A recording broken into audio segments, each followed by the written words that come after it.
DYFI এবং SFI গোটা ধর্মনগর মানুষের কাছে আহ্বান রাখছে ছাত্র যুব মিছিল করে যেই কেন্দ্রের উপনির্বাচনে বামফ্রন্টের প্রার্থী শ্রমিক আন্দোলনের অন্যতম রাজ্যের নেতা অমিতাভ দত্ত ওনাকে বিপুল ভোটে জয়ী করার জন্য।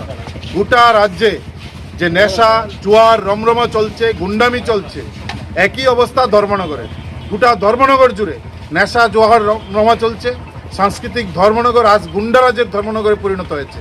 ফলে এই পরিস্থিতিতে আমরা ছাত্র যুবরা, বামপন্থী ছাত্র যুবরা গোটা ধর্মনগরের প্রায় 46,000 ভোটার আছেন, তাদের কাছে বিনয়ের সঙ্গে আমরা আহ্বান রাখছি, আসুন 9 তারিখ আপনি ভোট দেন নেশার বিরুদ্ধে, গুন্ডারাজের বিরুদ্ধে, কমিশন বাণিজ্যের বিরুদ্ধে, তীর জোয়ার বিরুদ্ধে।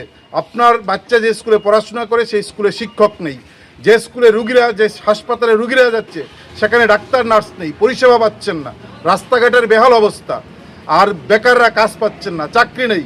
এই কঠিন পরিস্থিতি থেকে রাজ্যকে উত্তরণের পথে এই উপনির্বাচন গুরুত্বপূর্ণ ভূমিকা পালন করবে এবং এই পরিস্থিতি মোকাবেলা করার প্রশ্নে আমরা গোটা ধর্মনগরের সমস্ত ভোটারের কাছে আবেদন রাখছি, আসুন বেকারের কাজ আর নেশার বিরুদ্ধে গুন্ডারাজ খতম করতে, সাংস্কৃতিক শহর ফিরিয়ে আনতে ধর্মনগরে বামফ্রন্ট প্রার্থী অমিতাভ দত্তকে বিপুল ভোটে জয়ী করুন।